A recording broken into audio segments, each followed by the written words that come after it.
I've been anticipating this for the last X amount of years. This might by far be the best. I might have to say this. This might be the best movie for Marvel in a while, man.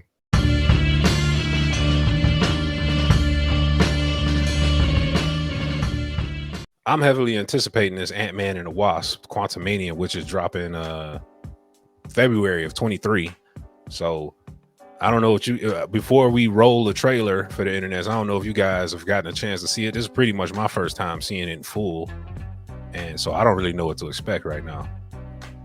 Yeah, I haven't watched it yet. Fresh, you said you have seen it? No, I haven't got a chance yet. This is perfect then.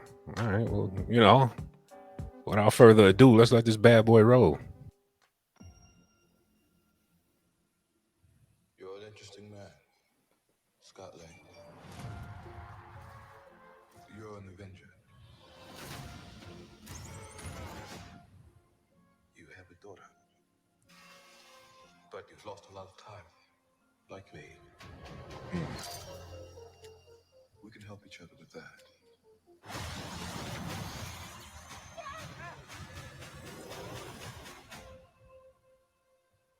So this fool falls into the damn quantum verse again. I can give you the one thing you want. I was poured into it. What's that?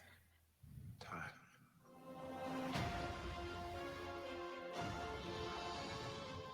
I can rewrite existence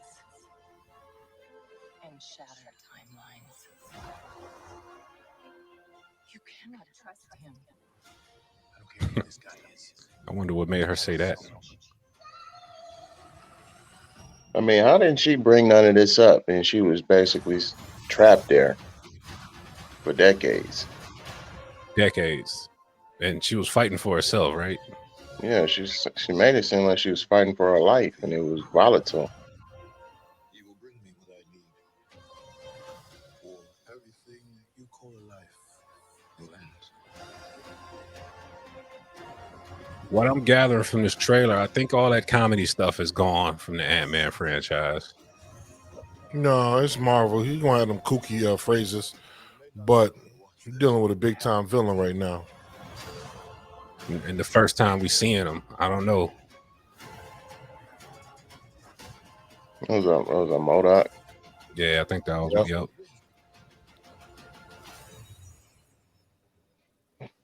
So you thought You you just could stumped him. Mm-hmm. We both just have to lose. I'm sorry, Cassie.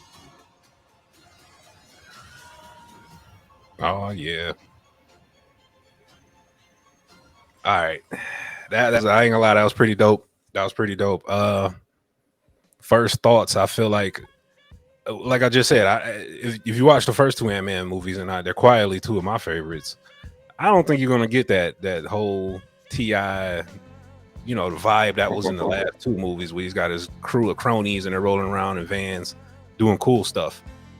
This one was way more serious, and for that I applaud him, because Marvel does have that ability, because these characters are so vast and have a lot of depth. They can just slow down the tempo or raise it up, like the what was it, the third Thor movie is pretty much a comedy movie. It was ruined because of that. When you look at the first two, and they had touches of comedy, but they weren't comedic. You know what I'm saying? I think same thing's gonna happen here, because you got to set the tone in phase 5 and say, hey, look, this Kang dude is a problem. Mm-hmm. Well, so I've been anticipating this for the last X amount of years. After they said Kang was going to be involved, because of the time element, and Kang deal with time. So this might by far be the best. I might have to say this. This might be the best movie for Marvel in a while, man. Because Black Panther 2, I don't think it doesn't feel like a Marvel movie. Like I said, I think we previously mentioned it in a previous episode when we talked about Black Panther 2, where it was a movie that had Marvel elements. But I think this is going to be a straight action flick. Serious action. Shoot 'em up, bang, bang type things. And I'm excited. I don't know, man. It's just a weird pairing, in my opinion. Is you got Ant-Man going against Kang. Kang that's an Avengers level villain. You know what I'm saying? You need the whole squad there to take on Kang. So it's a little strange. And then this version of uh what's his name? Hank Pym. Hank Pym, This is yeah. Hank Pym, right? Mm-hmm. He's not even as smart as he is in the comics either. So it's like, he's kind of a goofball. He's a electrical engineer, but we haven't really seen him do much with that in the way of like showing his smarts. You know what I'm saying? He's always been kind of goofy. He does some smart things, but he's more just a quit machine. So it's just a little weird to see him go up against Kang by himself with his small corner of a family trying to fight Kang. And that's why I'm saying the tone has to change, because I think Ant-Man will, to expound on what you're saying, I think Ant-Man just discovered the real bully on the block. He accidentally rolled up, he hit his ball in the wrong yard, and he went over there to go get the ball and encountered the neighbor from hell, and who just moved in. So I can see how the tone is going to switch. I don't know if Hank's got to be the smart guy going forward, but I do feel like he's about to take some L's. So I'm kind of anticipating it. It's supposed to set up Phase 5. This is going to be big time when Phase 5 drops. If this thing is a hit, then Marvel's back rocking and rolling. Because I feel like fresh. Black Panther 2 really wasn't it was an MCU movie, but it was more of a capper on everything they've been doing. And Phase 4 was just kind of, blowing in the wind. So I'm anticipating this one to reset some of the tone, because Kang is the type of guy that can go from different times and eras and go anywhere he wants and do anything he wants to. So I'm really confused as to how Ant-Man gets involved and what's got to happen. It's probably got something to do with the Pym particles, if I had to just guess off the top of my head, setting up the plot. But I think by the end of the movie, Hank's going to be out there like, I just came back from the Quantumverse and we need to be concerned about this Kang dude. You know what I mean? Well, they set up the actual MCU where the quantum verse is for time travel. So they set the precedence like, yo, this is how you travel through time. This is how you travel through dimensions, all that good stuff through the quantum realm. So it's only natural for him to, after the Loki series, for him to run into Kang. So he is the natural villain for Ant-Man at this time. Now, I think that since because time is a fucking powerful tool. So it's I think that since the first two movies didn't have any serious ramifications, villain type wise, that we might be underestimating what Ant-Man can do against Kang. I mean, he's just a dude that shrinks and gets large, man. I mean, Pause. I mean, this dude is no threat, man, and nobody on his squad is a threat.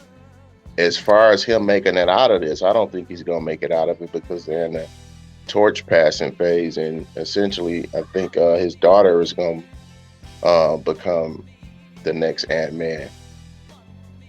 I can see that too. I don't know the contract situation with my man. I forget his real name. But if you go up, look and see what he's doing monies wise, if he didn't re-up, and I could definitely see Kang killing him, then rewind the time and just manipulating him. I am curious for this movie, but I'm curious for the ending of it, because something big has to happen. I mean, Spider-Man's already teased this multiverse stuff.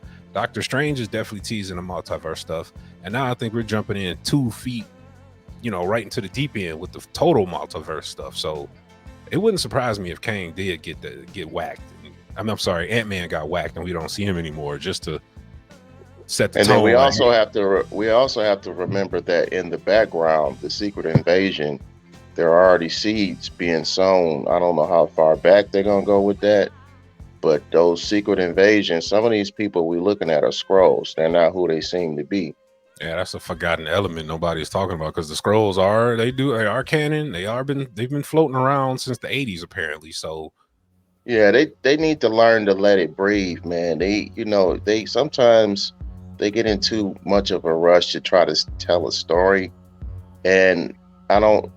I think sometimes you just need to kind of take your time and let it like slowly work itself out because some of these stories are so complex. I don't really think that that's something that is something you can cover very quickly, and then it's a lot of ramifications of I've been rolling with you 2 years and you ain't who I thought you was. You know what I'm saying? So it's it's deep, man. So I just hope they don't just run through that real quick. Because I feel like this: if this Ant-Man is really the resetting of the battery we've been talking about, hell, since this show started, if this really is, you gotta pause all that Disney stuff. You gotta pause that because what are we even doing? You know what I mean? What I gathered from those shows that came on Disney Plus, Moon Knight and the things of that nature, they really had nothing to do with anything. They were all cash grabs. You know what I mean?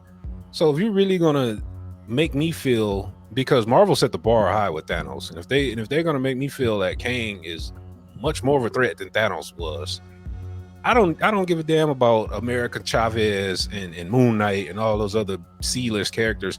They might come into play later, but I need the main story to flush itself out and choose a direction before you start throwing me the other stuff. Because if you start doing that, it's going to get confusing. And you ain't I Chavez gonna, mean, is going to be a major character yeah, because well, Chavez she's is outside.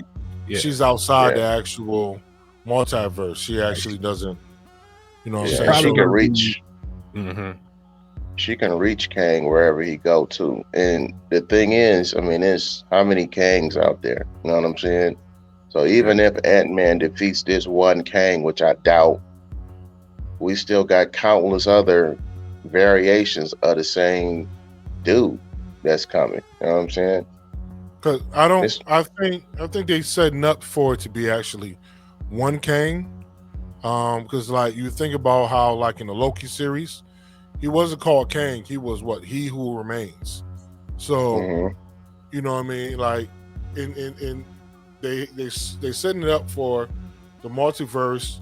Those people that have different personalities and different ways of life. You know what I'm saying. Even though they got the same powers. So you know what I mean. Because you think about He Who Remains, they gave the story of he went to war with all the other Kangs, found that cloud, murdered everybody, and got the same one timeline, you know what I'm saying, before it split. So I think we might only just see one Kang per se.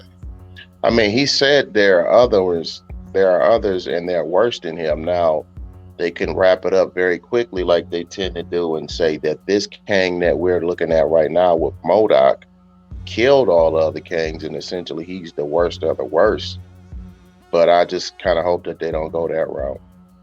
Yeah. I don't either. And another route I don't want to see, and I don't know why, but I just feel like you're gonna see Kang probably poking his head in like every movie. You know what I mean? Up until that new Avengers pokes out, because if he could show up anywhere at any given time, then he's a problem for everyone. You know, hmm it'll be kind of whack if Marvel pulled that move, but if they did, I would understand it. But I just hope they don't, for my own sake. Me being a fan. I mean, just for the sake of it, he could just go back and completely ruin the efforts that they made during Endgame if he Yep. wanted to and have them fail. Time, like Fresh said, is just it's just it's a catch-all, man. It's too powerful of a tool, man. I really kind of wish they would get away from it, man. Yeah, that's why I think they're going to actually make it simple. It makes Mm. perfect sense to make this simple so they can go with the timeline. Because of course, we can throw all these variables when you got somebody that can travel through time and you're dealing with split dimensions and all that stuff of what could happen and all these what ifs. So it'll make sense for them to be like, hey, this is one Kang, this is the baddest of them all. Beat him and we good. Let's go on to the next villain. You know what I mean? So I can see that possible. We'll see. We'll Talking see. to They're gonna Marvel, they keep it basic in the MCU. Ant-Man drops here pretty soon. When it does, obviously the basement protagonist will be here to review it. So we just hope you stick it out with us, internets, and just drop a like and a comment. And if you agreed on anything what we said, what Will said, what Fresh said, and we can go from there. thanks to you guys, our subscriber count has been jumping and all that kind of good stuff. So we appreciate the likes and the subscriptions and the shares. So just keep that coming, man. We're trying to just kind of bring y'all more content and things to think about going forward. So don't hesitate to drop your opinions on that one.